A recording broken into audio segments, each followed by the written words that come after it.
ஏடா பெருமாள் மயங்கிற பேர்ல ஊர்ல இருக்க தொழிலப்புறா நீங்க எடுத்து தெரிஞ்சா நாங்க என்ன கையில கம்ப பிடிச்சு விட்டுறதா? இன்னைக்கு இருந்தா தானே வருவேன்.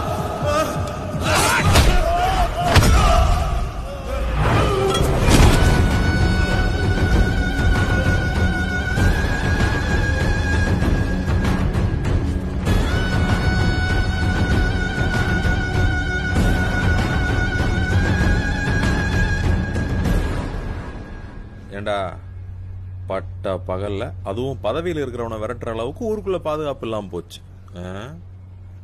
உங்களெல்லாம் வெளுத்து விட்டா என்ன? வெளுத்து விட்டுருவியா?